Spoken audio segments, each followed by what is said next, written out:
All right, hi, I'm Lonnie. I'm Amberlicious. We are Untitled Network. This is the season finale of Falcon and Winter Soldier. Yeah. Titled One World, One People. We actually find... Okay, yeah, spoilers. The spoilers thing. Spoilers. And I hate that we're not able to do this one live, but our system is not really cooperating. screwing with us, so spoilers. This episode was super cool. The amount of review hate that this episode has gotten over the last 24 hours, in my opinion, is just the stupidest thing I've ever heard. Not everybody's going to like it, but here's the thing. I don't know why. There is a lot of internet out there who is really just totally distraught, like somebody shot their grandmother, that there is a black Captain America now. There are so many people that are just... Are there really? There are a lot. I've run into a bunch of them, especially on Twitter. Oh, well, here's the thing. People are already talking about who should be the next Captain America. Like it's just going to be like a revolving door every year. And we're like, look, he's been Captain America for 24 hours now. Let's enjoy this Captain America for a while. Because he's who's going to be carrying, the shield probably for at least the next 5 years. At least. There's no reason to talk about who another Captain America is going to be anytime soon. I just don't understand how you run into these circles of people online. Oh, it happens. Oh, it's no, from following. It's from you following like IGN, GameSpot, places, Rotten Tomatoes that review this, and then I like, I don't follow shit like that. Yeah, I do, and it's because I don't give a shit what they think. Well, the internet's a very toxic place. There's just a bunch of stupid idiots out there who aren't comfortable with a black Captain America, and it's just a bunch of stupid idiots out there. Period. There's a lot of people who don't want to hear about inequality. They don't want to hear about racism because in their eyes it doesn't exist. No, because it doesn't affect them. Exactly. So now that we know where we stand on the subject, right? We love having a black Captain America. I know. And I'll go ahead and tell you the big reveal and the. Here's the thing. I wasn't a huge fan of like the battle scene. Like in the beginning, like it was pretty sweet, but it was just busy. It was. I liked it. Number one, it was at night, so there was just a lot of like darkness and lens flare and just busyness and stuff. But here's the fact that he was revealed as Captain America in the scene. Okay, spoilers again. Carly, the lead flag smasher, she ends up getting killed by Sharon Carter, and there's a really just amazingly artful piece where he flies down holding her body, and it's like biblical in a sense. It's amazing. Yeah, it is. Yeah, really nice. And the world pretty much accepts him immediately. He gives like a really good speech about how the government needs to quit, Basically was like, you're dealing with this the wrong way. Yeah. Like, you're just choosing the easy way out. And, you want to call these people terrorists. Well, what are y'all? What are y'all doing? Yep. And that's true. They want to point the finger at some people and call them terrorists. But, well, what the hell are you doing? Yeah. It's the same people that were calling Black Lives Matter supporters terrorists. Yeah. That stormed the fucking Capitol like fucking terrorists. Yeah. That sort of thing. This series was filled to the brim with political commentary. Mm-hmm. More so than most other MCU projects have been in the past. I agree.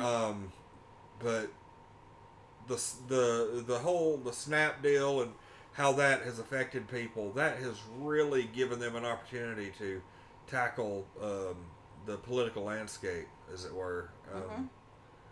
And I'm totally on board with it because absolutely it's been in the comics for a while, and now here we are, letting people know mainstream. And look, if you're the type who is bothered by politics and comic books, and you're like, they need to quit doing it. It wasn't like this.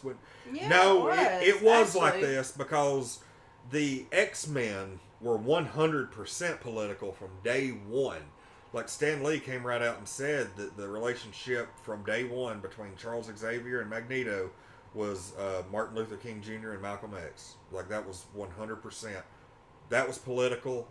There's been, they've really made it a point to include, black superheroes like Black Panther. They got a lot of blowback for having Black Panther in the comics back in the 60s because the civil rights movement was at a fever pitch, and they caught a lot of crap. And the main thing is politics has always been a thing. It's just we didn't have websites. We didn't have a place in the 1960s to have a headline, hey, new black superhero has been introduced. It just happened organically. And if it just happened organically without a lot, and here's the thing, people shouldn't get pissed off regardless. But it's almost like a lot of the websites and Facebook pages know it's going to piss people off, and so they share it in a way that they know will get traction, and it just further. It's just like cable news.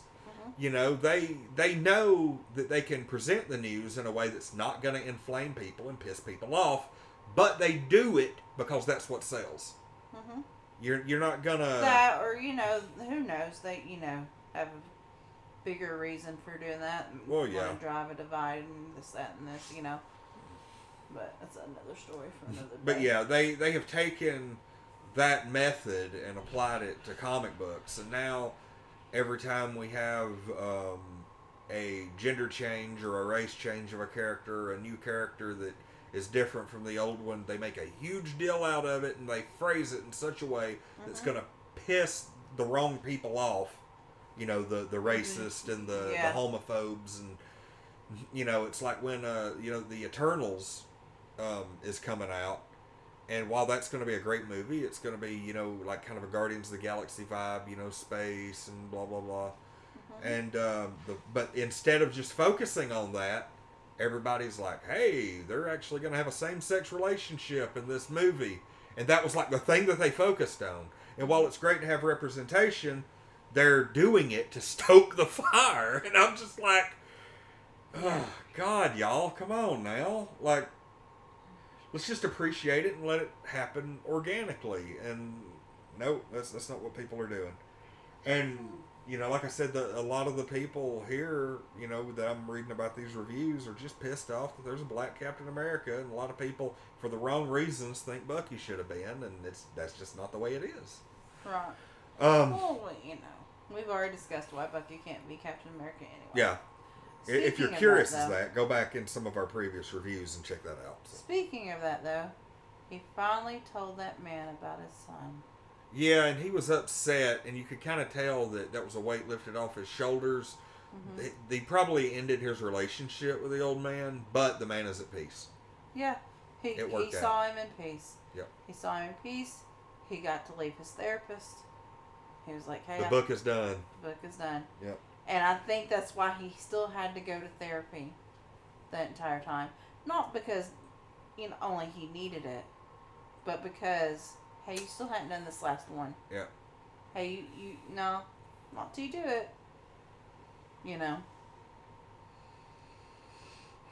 And so... what about John Walker? John Walker came back. Yeah. Kind of sort of redeemed himself. He did. And actually, he did. He redeemed himself to an extent, a great extent. He got himself together. But now he is right back to being a pawn of somebody again. I know. But he just... yeah. I feel bad for him. I really do. I didn't like him really a lot to begin with, but now I mostly just feel bad for him. Because he's getting pulled around. He is on strings. He just wants to find his place in this world. Yep. And there's no reason that you should hate John Walker at this point. If you do, you're hating him just to hate him. Yeah. I think he is going to be a great not an anti-hero, but not. Here's the thing: he's going to go up against the heroes again, but his heart's going to be in the right place. But he is going to be a pawn in somebody else's game, and that's going to be Fontaine. You know, the lady played by Julia Louis-Dreyfus, and that's going to be interesting to see where that goes because they're building to something. Oh and yeah, we just don't quite know what it is. Because that was at the end. Yeah. Here's the big spoiler at the end. Everybody's at peace. Everything's good. Sharon Carter kills the only two people that know that she has been officially revealed as the power broker. She kills the only two people. She's still seen as a hero by everybody. The government gives her an absolute full pardon. Gives her like level 500 clearance with the government and everything. And so the first thing she does when she steps out onto like the Capitol steps is like, ring ring, hey, guess what? I'm going to have government secrets. I'm going to have top secret projects. Pretty much anything anybody wants. I got it. Let's do this. And so she's going to be really the power broker like, now. I ain't got no super soldiers, but I got all this. Yeah. Who wants it? And I was like, fuck. And this, here's the thing. She's going to be an amazing villain, but she's going to be that villain. And they've not had one in a while in the MCU. The villain that just pisses you off because we know that she's a villain, but she's to everybody else. Oh, she's awesome, Sharon Carter. Worshipping the ground she walks on. Yep. As a hero. And everybody else is going to worship her because she's power broker. Thunderbolts. I'm telling you, Thunderbolts. You know that's a textbook Thunderbolt thing. You know where you're looking like a superhero and you're on top of the world and everybody loves you, but secretly you're a villain trying to dismantle it from the inside. That right there, I guarantee she's gonna have something to do with the Thunderbolts or the Dark Avengers or something's gonna happen. And I don't think we're really gonna see that happen until maybe, just maybe, they bring Norman Osborn into the MCU. But if they don't do that, then I think Sharon Carter, almost said Sharon Osborn, Sharon Carter is gonna take that role. And matter of fact, I think Sharon Carter's probably in that role because I don't think they want to commit too much to the MCU at large with a SpiderMan villain because they don't really know how that's going to work with Sony, and they don't want to give Sony all that leverage. Right. Like, oh God, we've put all of our eggs in the Spider-Man basket, and now Sony doesn't want to let us use these characters after this certain movie, and what do we do? That's kind of, I don't think we're going to see. Spider-Man's going to be a cool side story with some implications for the universe at large, but I don't think that we're going to see like a Spider-Man villain like Norman Osborn or somebody become a overall MCU villain. Spider-Man's going to have to do with the multiverse and everything, but we all know that Doctor Strange and the Multiverse of Madness is going to be the big one, Just the big one. I don't even know. We have about another 6 weeks now until Loki premieres. There's no telling what kind of show. It's going to be a fun show, but I don't even know what to expect at this point. I'm just like... There's one more thing we got to mention, and that is Sam putting Isaiah's statue in the museum. That, okay, I was right on the edge of breaking down and crying during that scene. That was beautiful. That was great because, they're basically saying, hey, Isaiah Bradley died. And they put the statue, like in the big Captain America exhibit, they put a big display up, statue of him, his story, pictures of him and everything. And it just brought him to tears. He was that's the first time you saw Sam break through to him, really. Yep. Because he's like, he's been the bitter old man with every right, Yeah, absolutely. And he did. It was so sweet. His grandson was so proud. It was. Well, I assume that's his grandson, rather. Yeah, I bet. Probably. So, unless it's just some kid he adopted.